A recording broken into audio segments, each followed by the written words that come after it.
भगवान कल्कि का अवतार कब, कहाँ और क्यों और कौन होंगे माता पिता, आइए जानते हैं इसके बारे में विस्तार से।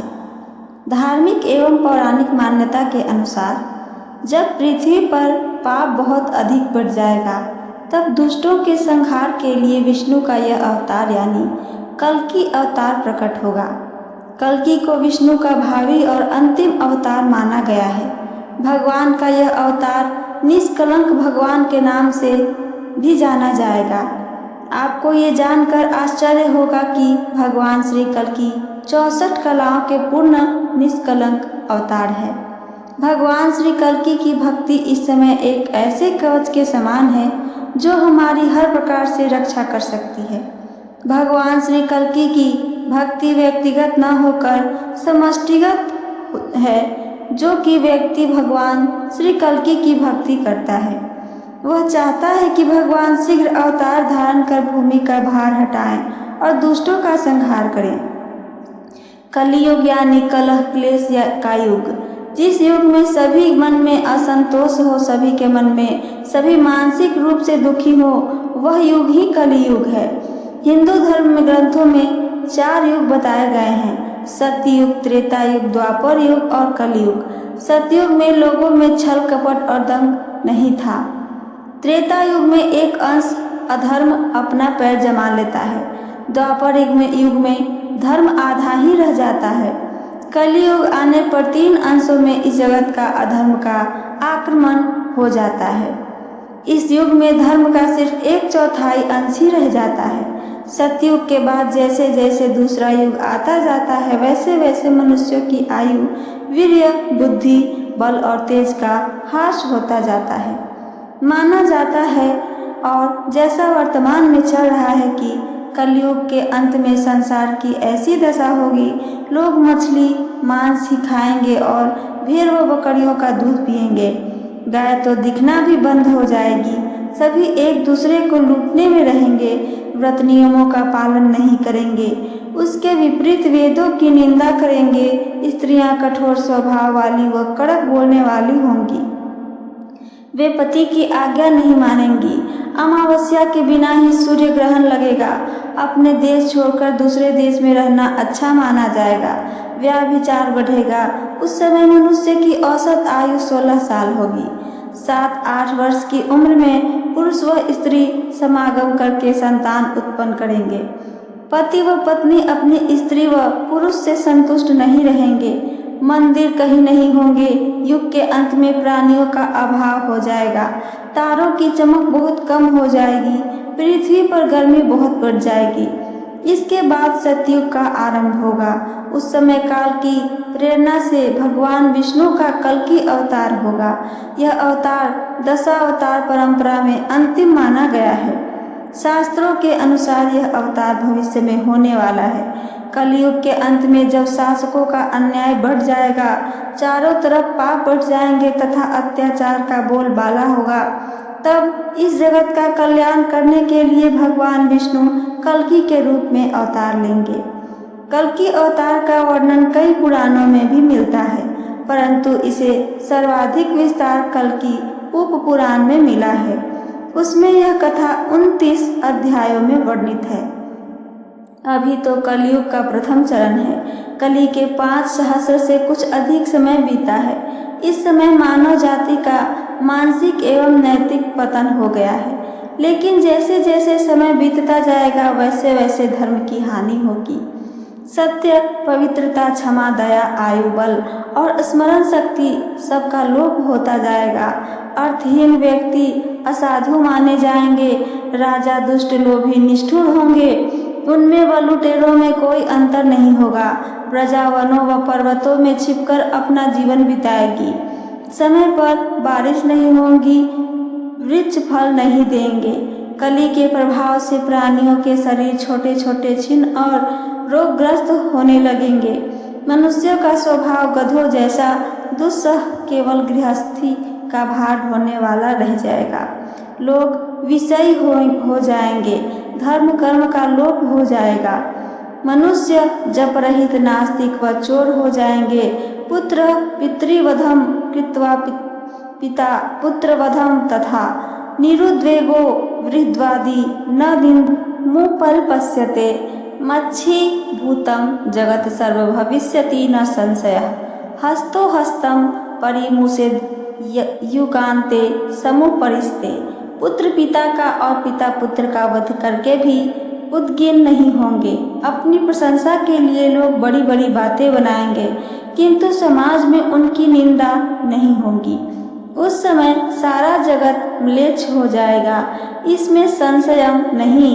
एक हाथ दूसरे हाथ को लूटेगा, सगा भाई भी भाई के धन को हड़प लेगा, अधर्म फैल जाएगा, पत्नियां अपने पति की बातें नहीं मानेंगी, मांगने पर भी पतियों को अन्न जल नहीं मिलेगा, चारों तरफ पाप ही पाप फैल जाएगा। उस समय संभल ग्राम में विष्णुयशा नामक एक अत्यंत पवित्र सदाचारी एवं श्रेष्ठ ब्राह्मण अत्यंत अनुरागी भक्त होंगे। वे सरल एवं उदार होंगे। उन्हीं अत्यंत भाग्यशाली ब्राह्मण विष्णुयशा के यहाँ समस्त सद्गुणों के एकमात्र आश्रम निखिल सृष्टि के सजर्क पालक एवं संहारक परम ब्रह्मा परमेश्वर भगवान कल्कि के रूप में अवतरित होंगे। वे महान बुद्धि एवं पराक्रम के संपन्न महात्मा सदाचारी तथा संपूर्ण प्रजा के शुभैषी होंगे। चिंतन करते ही उसके पास इच्छानुसार वाहन अस्त्र शस्त्र योद्धा और कवच उपस्थित हो जाएंगे। जब धर्म विजय चक्रवर्ती राजा होगा, वह उदार बुद्धि तेजस्वी ब्राह्मण दुख से व्याप्त हुए एक जगत को आनंद प्रदान करेगा। कलयुग का अंत करने के लिए उनका प्रादुर्भाव होगा। भगवान शंकर स्वयं उनको सहस्त्रार्थ की शिक्षा देंगे और भगवान परशुराम उनके वेदोपदेष्टा होंगे। वे देवदत्त नामक शिखरागामी अश्व पर आरूढ़ होकर राजा के वेश में छिपकर रहने वाले पृथ्वी पर सर्वत्र फैले हुए दस्युओं एवं नीच स्वभाव वाले संपूर्ण म्लेच्छों का संहार करेंगे। कल्कि भगवान के कर कमलों सभी दस्युओं का नाश हो जाएगा, फिर धर्म का उत्थान होगा। उनका यश तथा कर्म सभी परम पावन होंगे। वे ब्रह्मा जी की चलाई हुई मंगलमय मर्यादाओं की स्थापना करके रमणीय वन में प्रवेश करेंगे।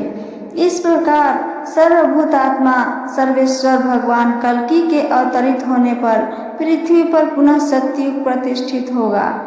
कहाँ होगा भगवान कल्कि का जन्म, आइए जानते हैं। कल्कि भगवान उत्तर प्रदेश में गंगा और रामगंगा के बीच बसे मुरादाबाद के संभल ग्राम में जन्म लेंगे।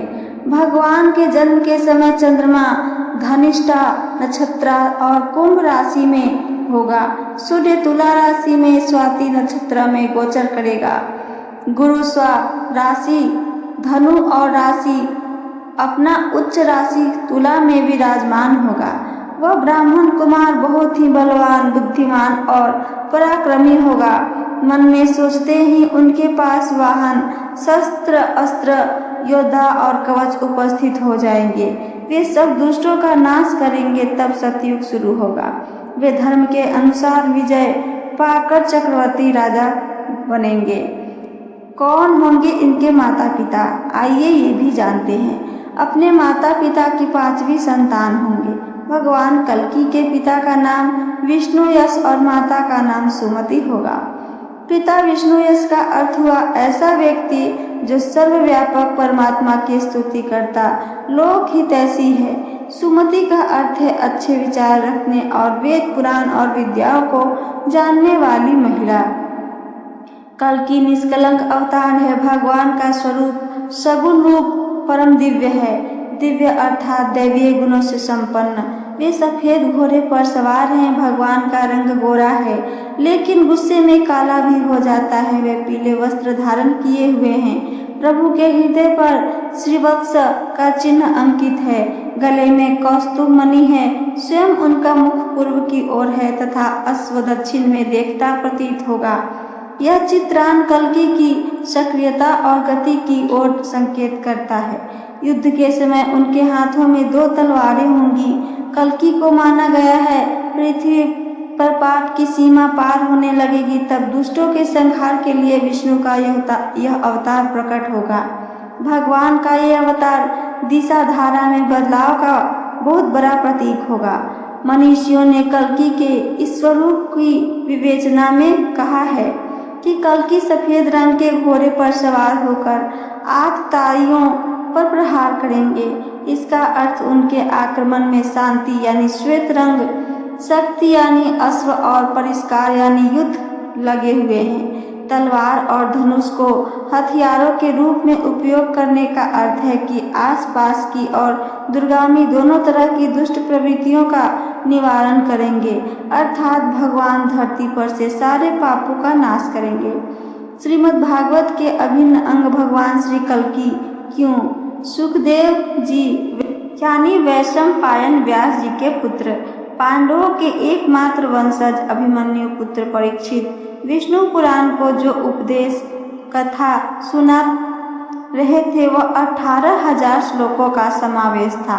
महाराज परीक्षित का 7 दिन में निधन हो जाने से उन सारे श्लोकों का उपदेश न हो पाया था। अतः बाद में मार्कंडेय ऋषि के आग्रह पर सुखदेव जी ने पुण्याश्रम में उसे पूरा किया था। सूत जी व्यास जी के शिष्य हर्षण सूत के नाम से प्रसिद्ध हुए, जिनकी धारणा शक्ति से संहिताएं दे दी। उनका कहना है कि वे भी वहां उपस्थित थे और पुण्यप्रद कथाओं को सुना था। सूत जी ने उन ऋषियों को जो कथा सुनाई वही श्री कल्कि पुराण के नाम से प्रसिद्ध हुआ है। तो ये थी मेरी आज की कल्कि अवतार की कथा। मेरी कथा आप सबको पसंद आई हो तो चैनल को सब्सक्राइब करके वीडियो को लाइक करना ना भूलें। साथ साथ अपना एक प्यारा सा कमेंट करके हमें ज़रूर बताइए। सुनने के लिए धन्यवाद दोस्तों। जय श्री कृष्णा। राधे राधे।